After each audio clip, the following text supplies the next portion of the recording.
இது மகிமை நேரம். பிதாவாகிய தேவனாலும் கர்த்தராகிய இயேசு கிறிஸ்துவினாலும் உங்கள் எல்லாருக்கும் கிருபையும் இரக்கமும் சமாதானமும் உண்டாவதாக. இந்த நாளிலும் இந்த தொலைக்காட்சியின் வாயிலாக நம்மை சந்திக்க செய்த தேவாதி தேவனுக்கு சகல துதியும் கனமும் மகிமையும் உண்டாவதாக. வழக்கம் போல செய்திக்கு முன்பாக நாம் ஜெபித்து விட்டு இந்த நாளின் செய்தியை தொடங்கலாம். சர்வ வல்லமையுள்ள எங்கள் நல்ல தகப்பனே, இந்த நல்ல நாளுக்காக உம்மை நாங்கள் ஸ்தோத்திரிக்கிறோம்ப்பா. உம்முடைய வார்த்தைகள் இன்பமானவைகள், உம்முடைய வார்த்தைகள் எங்கள் காயங்களை கட்டுபவைகள், உம்முடைய வார்த்தைகள் இந்த உலகத்தையே உருவாக்கின வார்த்தைகள். கர்த்தாவே, உம்முடைய வார்த்தைகளை கொண்டு நீர் எங்களோடு இடைப்படுகிறீர், எங்களை புதுப்பிக்கிறீர், செப்பனிடுகிறீர். இயேசப்பா, இந்த நாளிலே உம்முடைய சமூகத்திலே நாங்கள் எங்களை தாழ்த்தி வருகிறோம். கர்த்தாவே, இந்த வாரத்திலே நாங்கள் தொடர்ந்து தியானிக்க போகிற உம்முடைய வார்த்தைகளை நீர் எங்களுக்கு ஆசீர்வதித்து தாரும். எங்கள் குறைகளெல்லாம் நீர் மன்னியும் ஆண்டவரே. இந்த செய்திகளின் வாயிலாக உம்முடைய நாமம் மகிமைப்படுவதாக, உம்முடைய நாமம் உயர்த்தப்படுவதாக.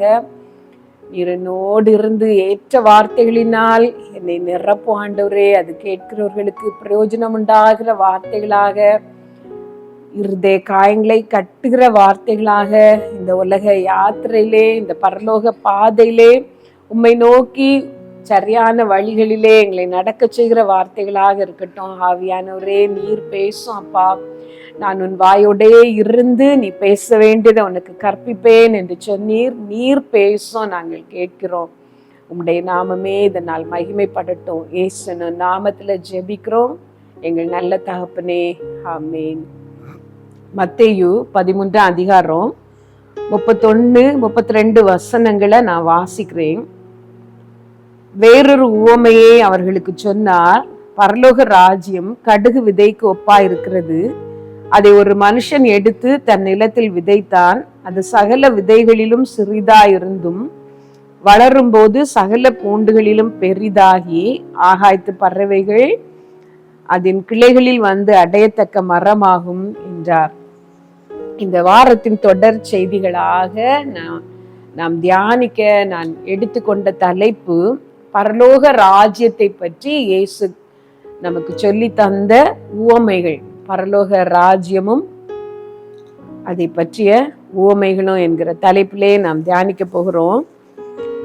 முதல் உவமையாக நாம் இன்றைக்கு வாசிக்க கேட்ட இந்த உவமையிலே கர்த்தர் பரலோக ராஜ்யத்தை ஒரு சின்ன கடுகு விதைக்கு ஒப்பிட்டு பேசுகிறார். கடுகு விதைக்கு ஒப்பா இருக்கிறது என்று சொல்லுகிறார். அந்த சின்ன விதையை எடுத்து ஒரு மனிதன் தன் நிலத்திலே விதைக்கும் பொழுது அது சின்ன விதையாக இருந்தாலும் பெரிதாக வளர்ந்து ஆகாயத்து பறவைகள் அதன் கீழ் வந்தடையத்தக்க பெரிய மரமாகும் என்று சொல்லி ஆண்டவர் நமக்கு சொல்லி தந்திருக்கிறார். விதை என்று ஆண்டவர் குறிப்பிடுவது வார்த்தைகள், வேத வசனங்கள், பரலோக ராஜ்யத்தை பற்றிய வார்த்தைகள். உலகத்திலே நாம் நிறைய வார்த்தைகளை கேட்கிறோம். நிறைய விதைகள் உலகத்திலே வைக்கப்பட்டிருக்கிறது. கவர்ச்சிகரமான வார்த்தைகள் இருக்கிறது. பொய்யான வார்த்தைகள், நம்மை நம்பும்படி செய்கிற பொய்யான வார்த்தைகள் இருக்கிறது. சாயம் பூசப்பட்ட வார்த்தைகள் இருக்கிறது. நிறைய வார்த்தைகள் நம்முடைய காதுகளை அடைகிறது. நாம் கவனிக்கிறோம். நிறைய வார்த்தைகள் நமக்கு நேராக சொல்லப்படுகிறது. சில வார்த்தைகளை நான் உங்களுக்கு சொல்லுகிறேன். பெரிய விதைகள், பெரிய விதைகளாக, விஷ விதைகளாக நமக்கு விதைக்கப்படுகிற வார்த்தைகளும் உண்டு. நம்முடைய வாழ்க்கைக்கு தேவையான நல்ல வார்த்தைகளும் நம்முடைய காதுகளை வந்து எட்டுகிறது. இந்த வார்த்தைகளில் எல்லாம் எல்லாவற்றையும் நாம் ஏற்றுக்கொள்வதில்லை. சில வார்த்தைகள் நம்முடைய உள் மனது ஏற்றுக்கொள்ளுகிறது. அதை அங்கீகரிக்கிறோம், அதை நமக்குள்ளே வளர விடுகிறோம், அதற்கு நாம் கீழ்ப்படுகிறோம், அதன்படி நாம் நடக்கிறோம். நான் சில வார்த்தைகளை உங்களுக்கு சொல்லுகிறேன். 2 சேலை வாங்கினால் ஒரு சேலை உங்களுக்கு இலவசம். இது ஒரு விதை. நாம் அதை ஏற்றுக்கொள்ளுகிறோம், போய் வாங்குகிறோம். அதே போலதான் எங்களிடம் கடன் வாங்கினால் உங்களுக்கு குறைந்த வட்டி என்று நம்மை கவர்ச்சிகரமாக சுண்டி இழுக்கிற வார்த்தைகளும் இருக்கிறது. எங்களிடம் நகை வாங்கினால் சேதாரம் இல்லை, செய்கூலி இல்லை என்று சொல்லுகிற வார்த்தைகள், இதெல்லாம் விதைகள், நாம் ஏற்றுக்கொள்கிறோம், உலக பிரகாரமான விதைகள். இது தப்பு என்று நான் சொல்லவில்லை. நமக்கு நேராக வருகிற விதைகள், இவைகளை நாம் ஏற்று அது வளர்ந்து கனி தர செய்யலாம். அதே போல ஆவிக்குரிய வார்த்தைகளும் பரலோக ராஜ்யத்துக்கு அடுத்த வார்த்தைகளும் நமக்கு சொல்லப்படுகிறது. இந்த உலக வாழ்க்கை இதோடு நின்று விடுவதில்லை. இந்த உலகம் நமக்கு சதம் அல்ல. இந்த உலகத்திலே நாம் வாழ்கிற நாட்கள் கொஞ்ச நாட்கள். இது முடிந்து நாம் ஒரு உலகத்திற்கு போக போகிறோம். இந்த உலக வாழ்க்கை முடிந்த பிறகு முடிவில்லாத ஒரு வாழ்க்கை. அது நல்ல வாழ்க்கையோ தீமையான வாழ்க்கையோ ஒரு வாழ்க்கைக்கு நாம் போகத்தான் போகிறோம் என்கிற வார்த்தைகளும் நமக்கு சொல்லப்படுகிறது.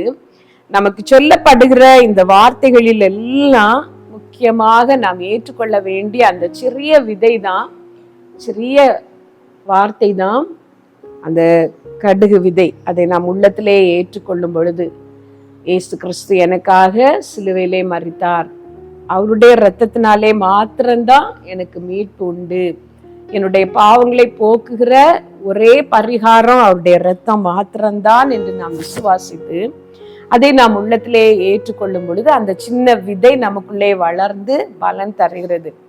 இப்போது உங்களிடம் ஒரு கேள்வி கேட்கிறேன். இயேசு கிறிஸ்து முதலாவது சொன்ன பிரசங்கம், அவருடைய முதல் வார்த்தை எது என்று உங்களுக்கு ஞாபகம் வருகிறதா? யோவான் ஸ்நாபகனும் அதையே தான் சொன்னார். இயேசு கிறிஸ்து நமக்கு இந்த உலகத்திலே வாழ்ந்த நாட்டிலே முதல்ல சொன்ன வார்த்தை, மனம் திரும்புங்கள், பரலோக ராஜ்யம் சமீபித்திருக்கிறது. இதுதான் சின்ன விதை.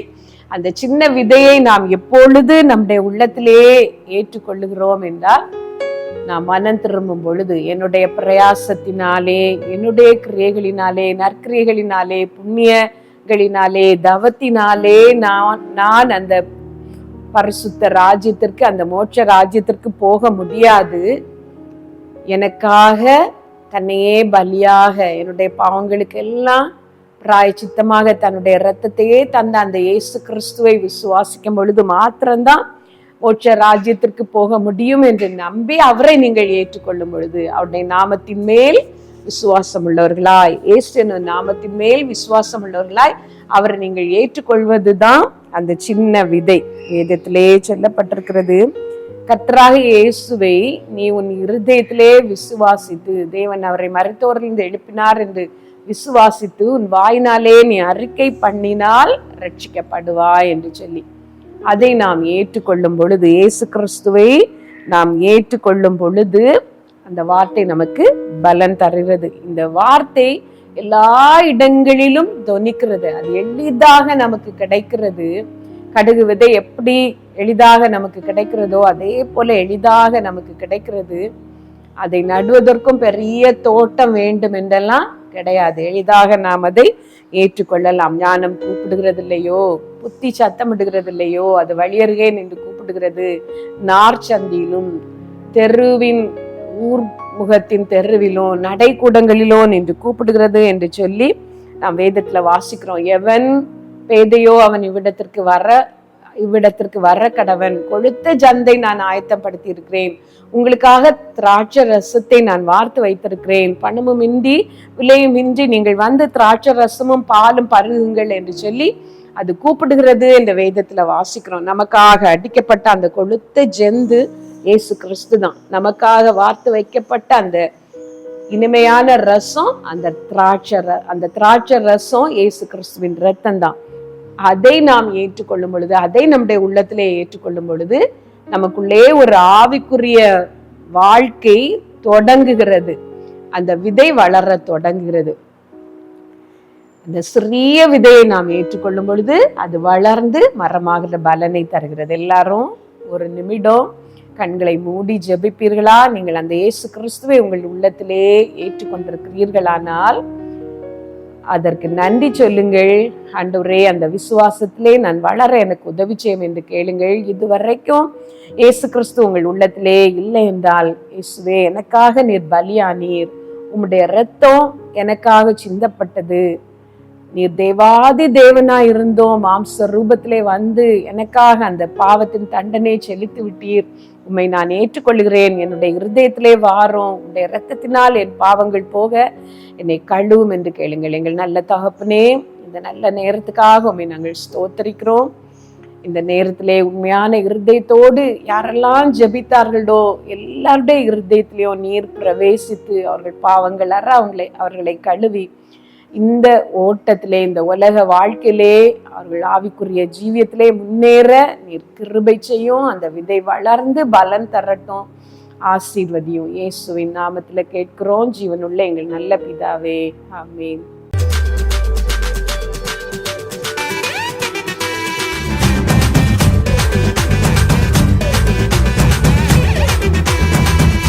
மகிமை மகிமை